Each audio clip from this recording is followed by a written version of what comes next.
আর কি বাংলায় আসছেন রাহুল গান্ধী, প্রিয়াঙ্কা গান্ধী। প্রদেশ নেতাদের রাজ্য সম্মেলনের ভাবনা রয়েছে 26-এর আগে কংগ্রেসের শক্তি বৃদ্ধির কৌশল। এদিকে প্রদেশ কংগ্রেস দপ্তরের জেলা সভাপতিদের নিয়ে জরুরি বৈঠক শুরু হয়েছে। আসন সমঝোতা না, নিজ শক্তিতেই একলা লড়াই হবে, সেই বিষয়ে নেওয়া হবে জেলা নেতাদের মতামত। আর এর মধ্যেই যেটা জানা যাচ্ছে যে বাংলায় রাহুল গান্ধী, প্রিয়াঙ্কা গান্ধীকে আসতে পারেন। প্রদেশ নেতাদের রাজ্য সম্মেলনের ভাবনা রয়েছে, এমন একটা সম্ভাবনার কথা শোনা যাচ্ছে।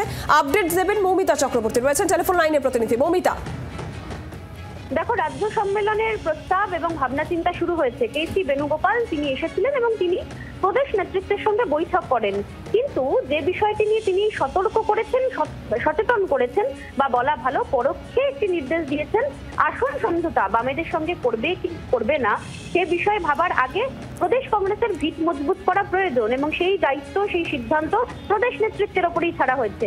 রাজ্য সম্মেলনের শেষে বাংলায় আসতে চলেছেন রাহুল গান্ধী এবং প্রিয়াঙ্কা গান্ধী। জেলা সভাপতিদের নিয়ে প্রদেশ কংগ্রেস দপ্তরে বৈঠকও হচ্ছে, যেখানে জেলা সভাপতিদের কাছ থেকে তাদের মতামত নেওয়া হবে যে এই মুহূর্তে বাংলায় তারা আসন সমঝোতার পথে হাঁটবেন কি হাঁটবেন। মৌমিতা, ধন্যবাদ। বাংলার আওয়াজ, বাঙালির আবেগ, জি 24 ঘন্টা।